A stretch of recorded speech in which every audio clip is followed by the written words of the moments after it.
Oke guys, Assalamualaikum warahmatullahi wabarakatuh. Jumpa lagi dengan saya, Jostowar Iqbal Tawakal, masih di channel Akademik.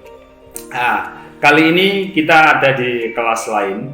Kali ini ada di kelas teori kelembagaan yang kebetulan saya mengajar mata kuliah tersebut di kelas ini. Pada video ini dan video-video selanjutnya saya akan menyajikan presentasi para mahasiswa di kelas ini. Mereka sebelumnya sudah saya beri tugas untuk mereview sebuah buku bagus. Buku ini banyak menjadi rujukan, bahkan menjadi buku babonnya teori kelembagaan. Judul bukunya adalah Institutional Theory in Political Science. Ini karya Guy Peters. Para ilmuwan kelembagaan atau para peneliti atau para akademisi yang akrab dengan penelitian atau menggunakan teori kelembagaan tentu akrab sekali dengan nama Guy Peters ataupun buku ini. Saya yakin mereka semua punya buku ini. Mahasiswa saya suruh untuk mereview buku ini. Mereka sudah saya bagi kelompok, terus kemudian saya berikan mereka juga punya materinya, bisa mengakses buku tersebut. Mereka mempresentasikan.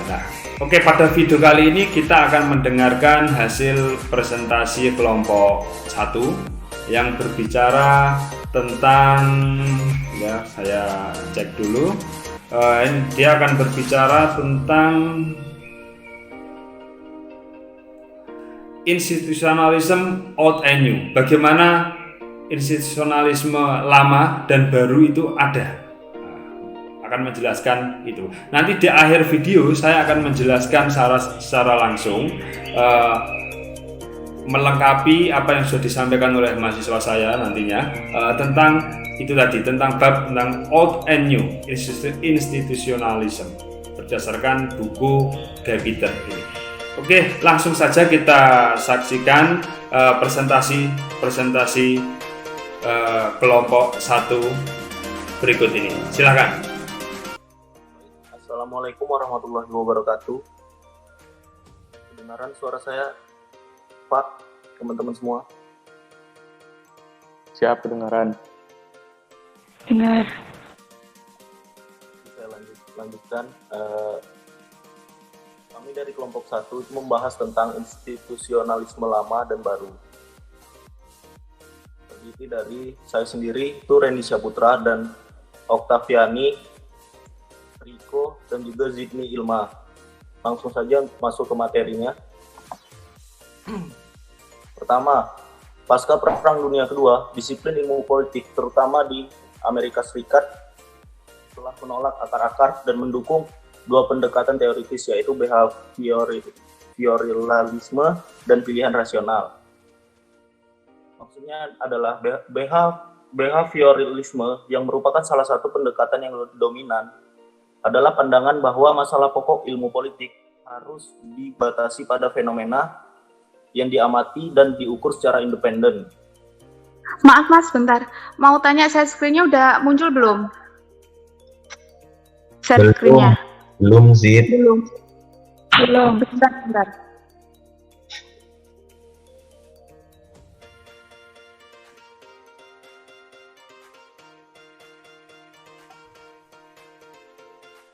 Oke, udah masuk, Zid. Saya lanjutkan lagi. Behavioralisme dalam ilmu politik berusaha untuk membuang intuisi atau setidaknya untuk mendukung dan dengan pengamatan empiris. Behavioralisme itu sangat kontras dengan kaum tradisionalis. Salah satunya adalah diferensiasi antara institusionalisme lama dan institusionalisme baru. Next. Ciri umum, legalisme. Hukum dalam pandangan ini lebih evolusioner. Dan juga legalisme mengkaji aspek hukum, yaitu peranan pemerintah dalam mengatur hukum.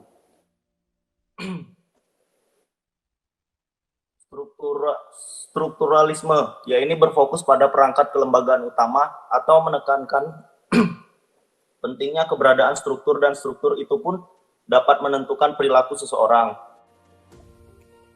Holoisme,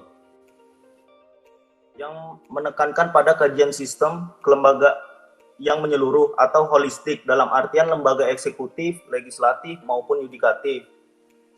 Digunakan dalam pengkonsepan idealnya. Historisme atau sejarah yang menekankan pada analisisnya dalam aspek sejarah seperti kehidupan, sosial ekonomi, dan kebudayaan. Kelima, analisis normatif atau normatif analisis yang menekankan analisisnya dalam aspek yang normatif sehingga akan terfokus pada penciptaan good governance. Halo Mas. Baik, untuk selanjutnya akan saya lanjut tentang perilaku dan revolusi rasional. Nah, pada institusionalisme lama sendiri, itu diikuti oleh teori perilaku dan revolusi rasional. Nah, revolusi merupakan perubahan yang sangat mendasar dalam ilmu politik yang dipelajari di departemen-departemen terkemuka di Amerika Serikat. Gerakan tersebut secara fundamental telah mengubah disiplin ilmu meskipun mereka sangat berbeda satu sama lain dalam beberapa hal. Nah, dalam teori perilaku dan revolusi rasional sendiri memiliki beberapa karakteristik. Yang pertama ada teori dan metodologi. Salah satu ciri pembeda dari revolusi perilaku adalah perhatian eksplisit pada perkembangan teori. Seperti halnya ilmu politik yang ingin dijadikan ilmu sejati, maka harus mengembangkan beberapa pernyataan umum yang konsisten secara internal, yang dapat menjelaskan fenomena dalam berbagai pengatur. Kemudian ada bias antinormatif, bermuncul dari keinginan untuk menghilangkan unsur normatif penelitian ilmu politik, yang diikuti dari penekanan pada pengembangan ilmu dalam ilmu politik. Institusionalis lama memiliki perhatian normatif yang sangat jelas tentang membuat kinerja pemerintah menjadi lebih baik dengan perbandingan. Biasanya, para institusionalis lama memiliki batas waktu hingga hasilnya dapat terlihat. Para kritikus institusionalis lama juga berpendapat bahwa adanya implikasi normatif yang dinyatakan dapat berdampak tidak positif terhadap pemerintahan yang baik. Selanjutnya, next. Nah, yang ketiga ada individualis metodologis. Salah satu prinsip paling mendasar dari pilihan perilaku dan rasional analisis adalah individualisme metodologis. Hal ini disebabkan bahwa aktor dalam politik ialah individu dan fokus penyelidikan ialah perilaku individu. Analisis ini juga merupakan fokus penyelidikan yang dimana individu yang menjadi pemilih dan pemegang pendapat atau seorang ahli politik. Menurut pendekatan institusionalisme lama, bahwa individu adalah orang yang tetap fokus untuk analisis sosial dan politik. Kemudian, yang keempat ada inputisme. Institusionalis lama cenderung berkonsentrasi pada institusi formal pemerintah dan konstitusi yang menghasilkan struktur tersebut. Dalam pandangan ini, hal yang penting adalah pemungutan suara, aktivitas kelompok kepentingan, dan hukum.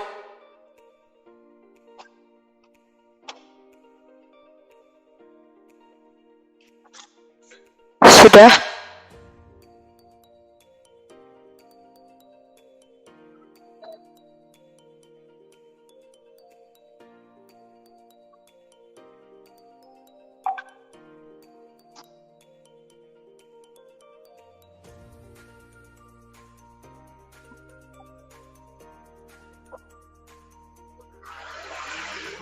Cukup sekian dari kelompok kami. Apabila ada kurang dan lebihnya, mohon maaf.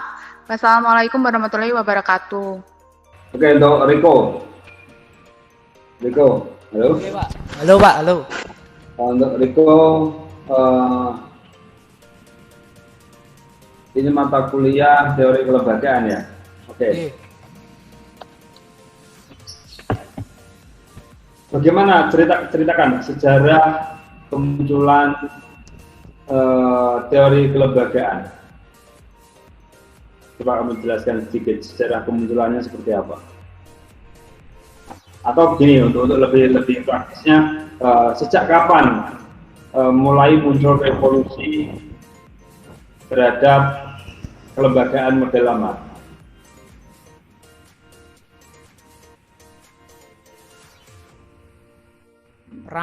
Saat Perang Dunia Kedua, Pak, di Amerika Serikat. Oke. Awal mula. Oke. Sydney? Iya, Pak. Oke. Apa yang dimaksud dengan holism?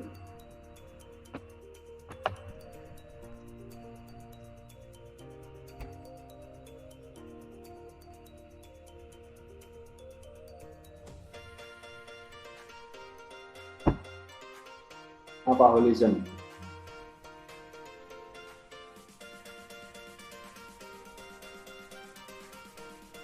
Iya, Pak. Jadi holism ini menurutnya itu sebentar, Pak. Saya namanya.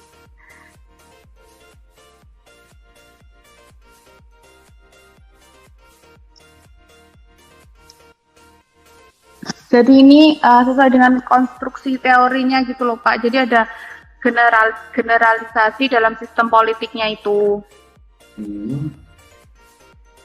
Lalu kajian ini menyeluruh dalam memeriksa lembaga yang bersifat individu seperti legislatif seperti itu, Pak.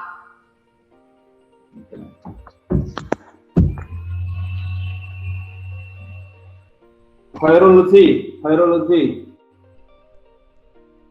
Ya Pak, baik Pak.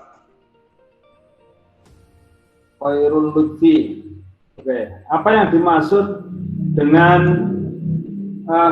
strukturalis dalam itu? Asumsi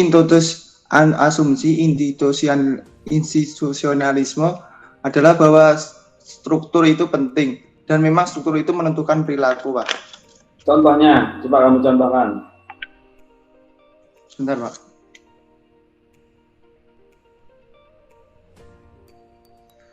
Contohnya, sebentar, Pak.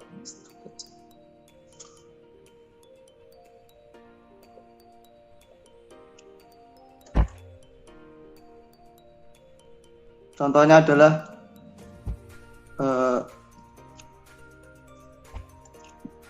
bentar, Pak.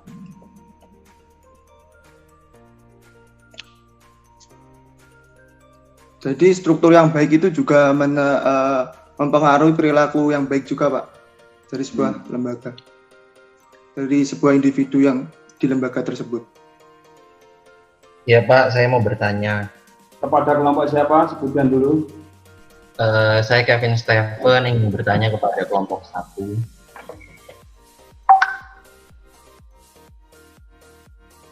Gimana kelompok 1? Ya, iya Mas Kevin.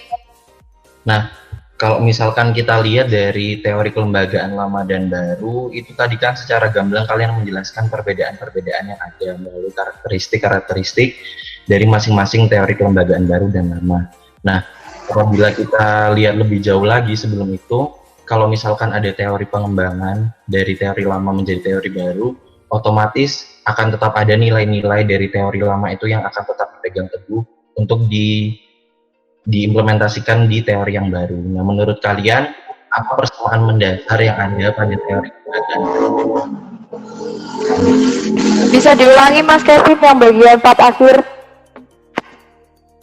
Jadi begini Okta, ketika ada pengembangan suatu teori menjadi teori yang lebih baru, otomatis itu akan tetap ada nilai-nilai dari teori lama yang tetap dipegang teguh dan diimplementasikan di teori baru. Nah, menurut kelompok kalian, kira-kira apa saja persamaan-persamaan yang mendasar yang tetap ada dalam teori kelembagaan lama dan baru? Baik, saya akan berusaha menjawab. Nah, pada kelembagaan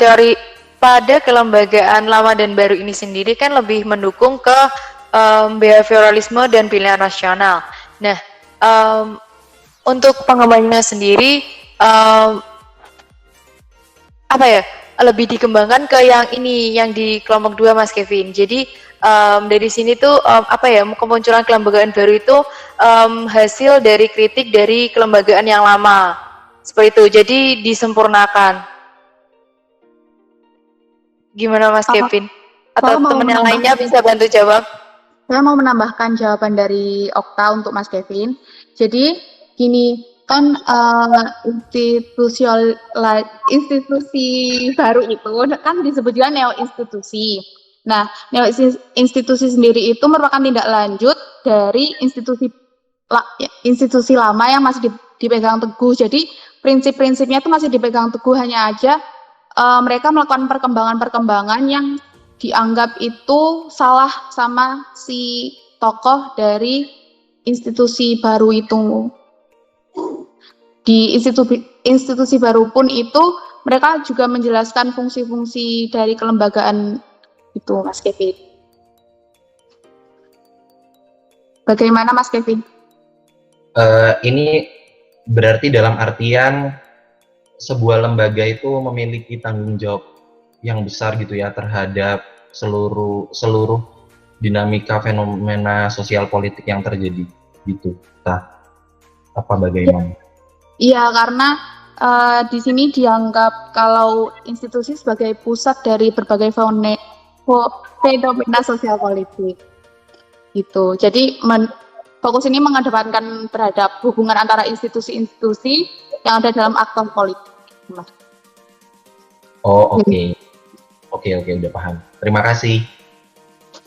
Sama-sama.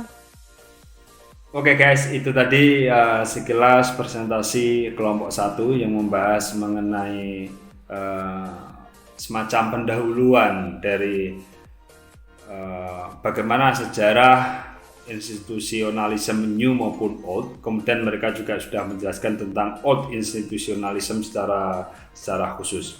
Jadi pada kesempatan ini saya akan menjelaskan, karena materi ini sangat banyak sekali, maka saya akan menjelaskan secara singkat-singkat saja pada inti-intinya saja ya guys.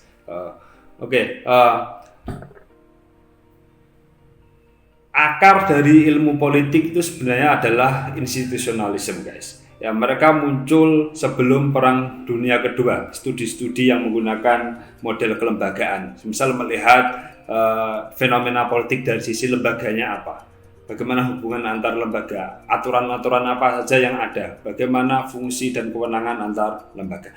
Kemudian pada Perang Dunia Kedua, di masa-masa Perang Dunia Kedua mulai ada perubahan cara berpikir para ilmuwan. Mereka sudah mulai menggunakan pendekatan behavioral, kemudian rational choice. Mereka mulai melihat individu sebagai objek yang perlu diteliti, bukan hanya aturan-aturan saja. Kira-kira itu, meskipun ya di dalam bukunya si Guy Peters ini disebutkan sebenarnya pada kemudian muncullah istilah yang namanya new institutionalism, karena ada revolusi, ada perubahan yang dilakukan oleh para peneliti yang menggunakan pendekatan behavioral dan rational choice, maka muncul istilah yang oleh Guy Peters disebut sebagai new institutionalism. Meskipun new institutionalism ini definisinya sangat luas sekali, ada banyak hal yang kemudian dimasukkan ke dalam kategori new institutionalism oleh Guy Peters. Dia juga mengakui itu di bukunya. Sekarang kita akan membahas secara spesifik mengenai old institutionalism atau institusionalisme lama. Guys, ada beberapa hal yang dilakukan oleh para peneliti yang jika menggunakan pendekatan institusi lama, old institutionalism.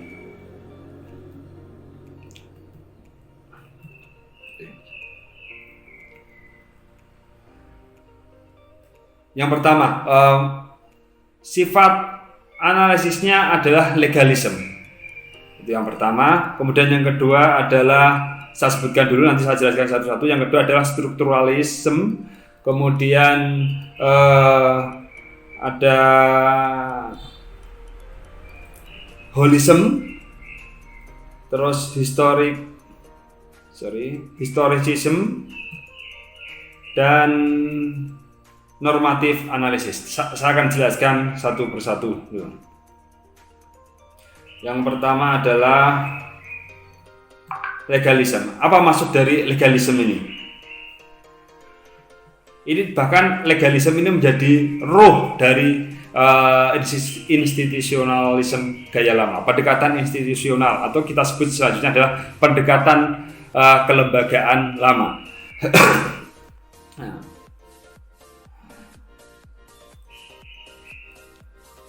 dia berbicara mengenai hukum, aturan-aturan. Nah, legalisme ini adalah bahwa analisisnya atau objek analisisnya adalah hukum atau aturan-aturan yang mengatur kehidupan politik atau kehidupan bernegara atau kehidupan sosial.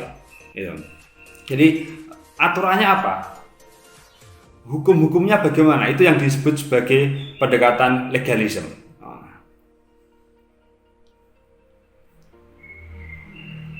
Ini pada hal krusial, seperti yang sudah saya sampaikan tadi, hal krusial dalam pendekatan kelembagaan lama. Kemudian strukturalisme. Apa yang dimaksud dengan strukturalisme di sini? Bahwa struktur yang membentuk perilaku, yang membentuk sebuah keadaan, sebuah fenomena itu adalah penting. Artinya seorang peneliti yang menggunakan pendekatan kelembagaan lama akan melihat struktur sebuah masyarakat atau struktur sebuah organisasi politik atau apapun yang sedang diteliti. Strukturnya bagaimana?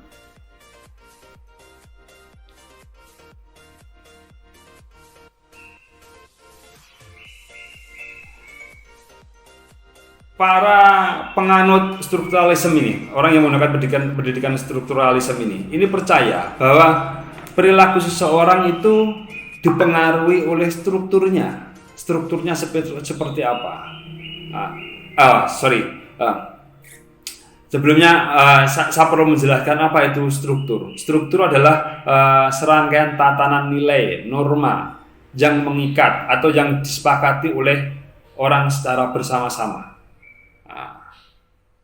Jadi bukan struktur ketua, wakil ketua, itu bukan yang dimaksud di sini, bukan. Tapi seperangkat nilai, norma, aturan yang disepakati atau disepakati maupun tidak, yang pada kenyataannya mengikat sekelompok orang yang ada di kelompok tersebut. Itu namanya adalah struktur.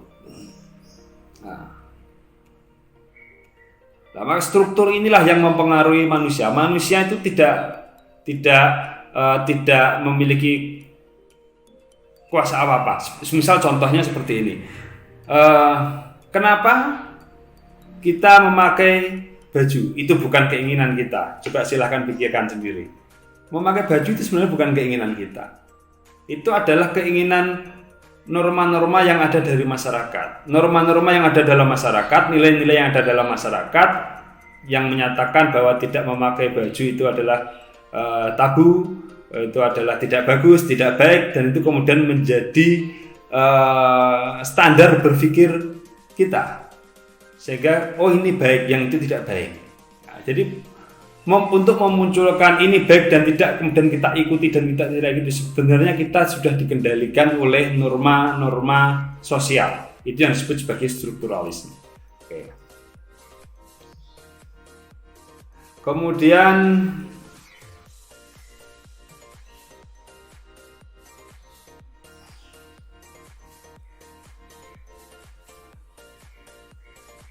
struktur juga mengacu pada ini dalam buku ini ada contoh yang bagus. Ketika kita melakukan analisis perbandingan, perbandingan semisal adalah perbandingan pemerintahan. Saya kebetulan juga mengajar kelas perbandingan pemerintahan di semester yang berbeda.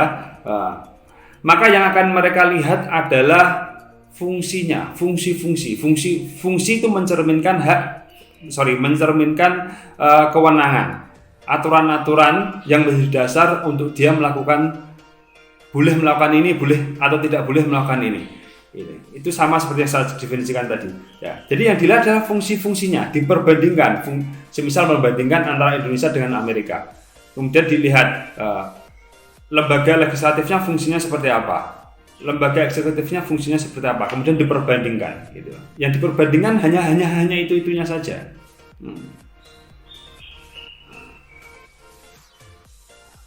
Ada kritik juga terhadap pendekatan strukturalis ini, namun para pengkritik ini biasanya datang dari kaum behavioralis, di mana bahwa manusia kan juga bisa bertindak hal yang berbeda. Artinya itu juga bisa menjadi perbedaan ketika kita ingin melakukan studi komparasi. Kemudian yang ketiga adalah holism. Apa itu holism? Ini juga sering dilakukan oleh para komparativis, yaitu ilmuwan-ilmuwan yang suka membanding-bandingkan gitu. Holism.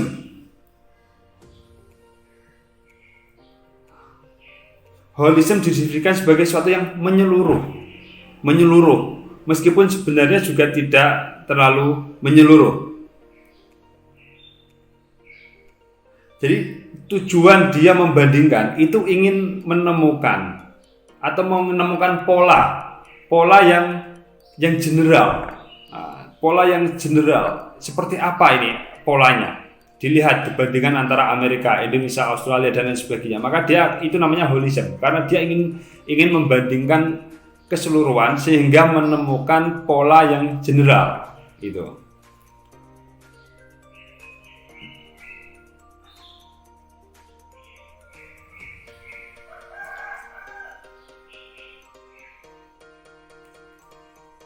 Kemudian yang kita agak cepat ini ya, banyak yang hal-hal yang kurang penting atau hal-hal yang tidak terlalu mendasar tidak saya jelaskan karena banyak materi dan nanti videonya terlalu lama. Kemudian historicism.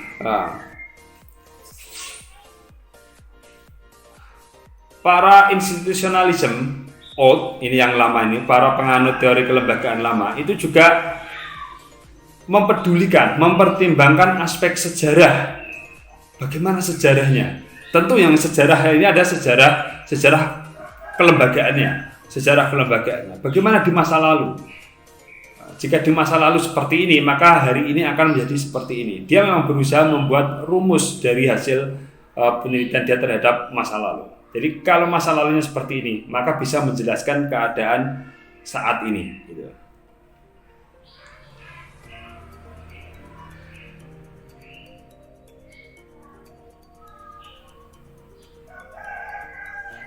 Kemudian normatif analisis,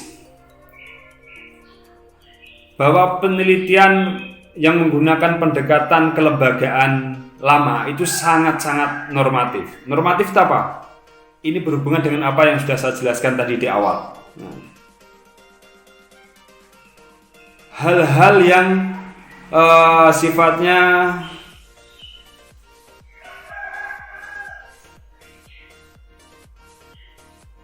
apa ya? Kalau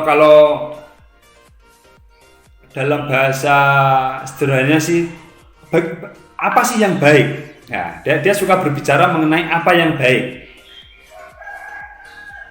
apa yang normatif atau idealnya seperti apa? Apa yang baik? Itu mereka sering berbicara itu. Bagaimana pemerintahan yang baik? Mereka suka sekali berbicara hal-hal demikian. Bagaimana pemerintahan yang ideal? Seharusnya seperti apa? Nah, ini pembicaraan para penganut kelembagaan lama berkisar di hal-hal yang seperti itu.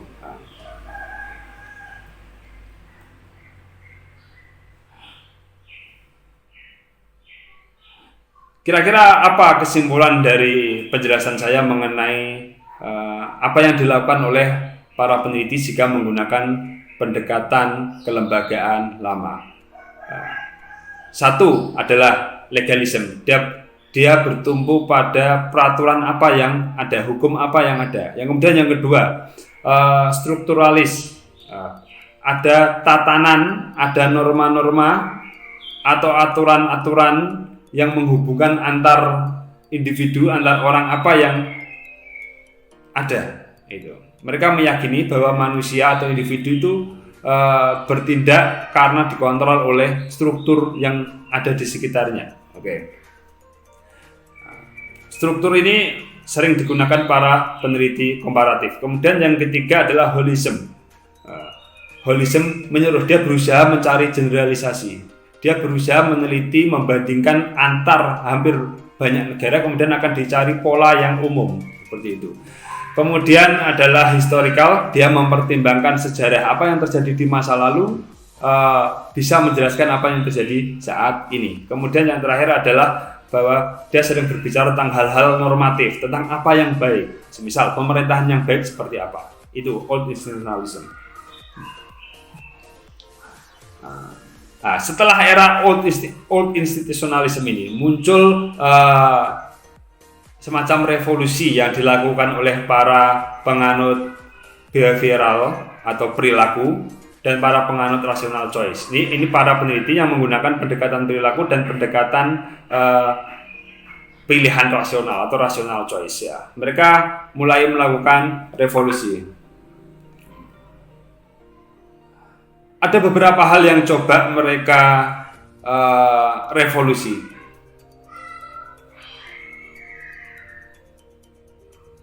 Yang pertama terkait dengan teori dan metodologi. Mereka berusaha menyajikan sebuah teori. Mereka berusaha melakukan pengembangan teori. Ini yang dilakukan oleh para penganut ketika para penganut behavioral, para penganut selanjutnya lebih mudahnya para kita sebut saja para behavioralist dan para rational choice. Jadi para penganut pendekatan perilaku dan para penganut pendekatan pilihan rasional. Mereka melakukan revolusi dalam beberapa hal ini. Yang pertama adalah teori dan metodologi. Mereka berusaha mengembangkan teori. Ini tidak dilakukan oleh peneliti zaman old, peneliti kelembagaan lama. Mereka berbicara semisal dia berbicara tentang mana yang begini loh yang bagus. Nah, tapi kalau yang revolusi ini berbicara tentang bagaimana membangun teori. Ya. Kemudian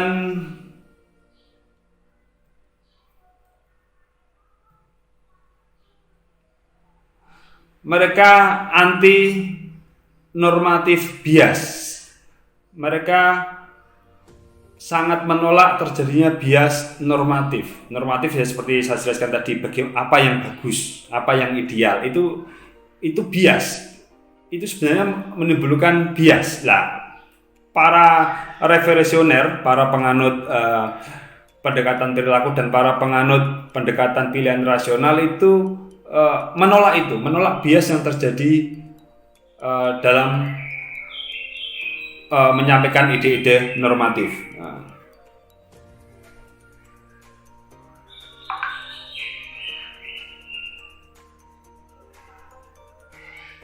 Pertama, yang mereka kritik, kenapa mereka tidak cocok dengan normatif, hal-hal normatif? Karena ini bisa saja berbeda di setiap masyarakat.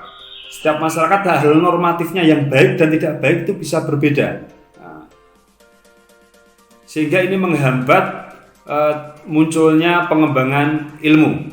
Ini dalam pikiran para behavioralis dan penganut rational choice, rasionalis.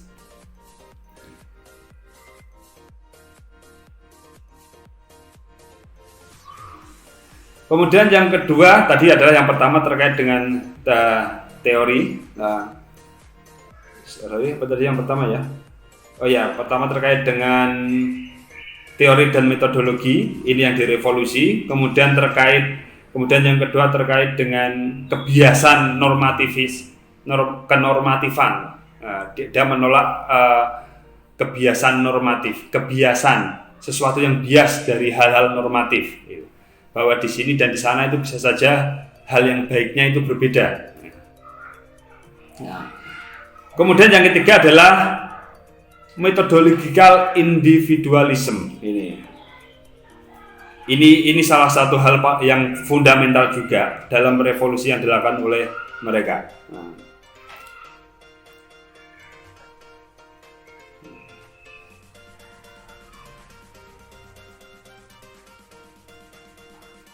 Salah satu argumennya mereka seperti ini, hanya aktor-aktor di dalam tatanan politik, di dalam setting politik adalah individu yang bisa diteliti. Ini.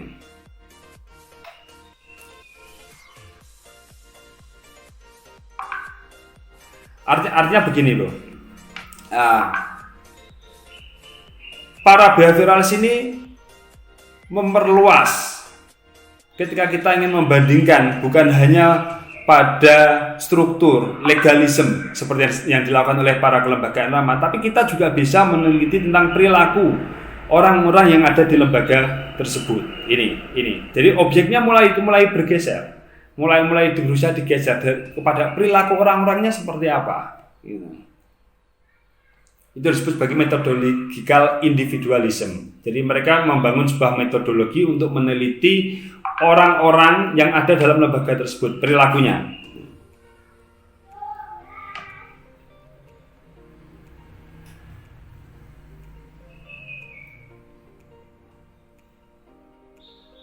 Seperti misal ini pandangan para penganut behavioral, bahwa perilaku seseorang itu juga penting untuk menjelaskan bagaimana keadaan sebuah lembaga. Para penganut behavioral ini, misal contoh adalah peneliti voting behavior, bagaimana perilaku pemilih, untuk menjelaskan fenomena kepemiluan tertentu, fenomena yang ada dalam fenomena politik di negara tertentu.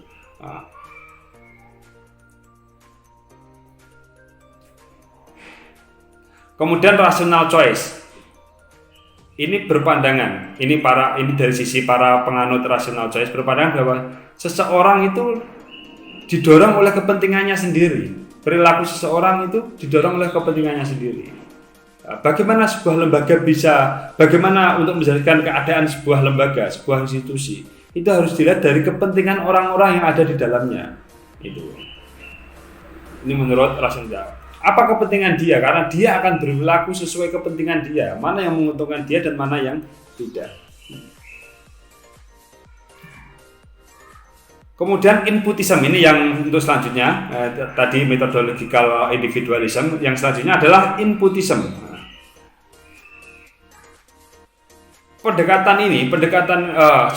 Pada aspek ini, para revolusioner, yakni para behaviораlis dan para penganut rational choice, ini lebih fokus penelitiannya pada aspek-aspek yang menjadi masukan, yang memberi input pada sebuah sistem politik. Misal contoh sistem politik. Inputnya, jadi masukannya seperti apa?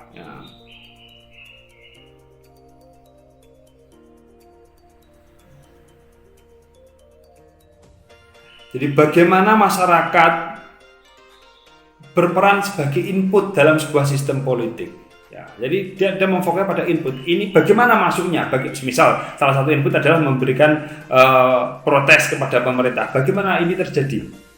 Sehingga dapat menjelaskan bentuk lembaga. Ini ada lembaganya seperti ini. Penjelasannya adalah seperti ini.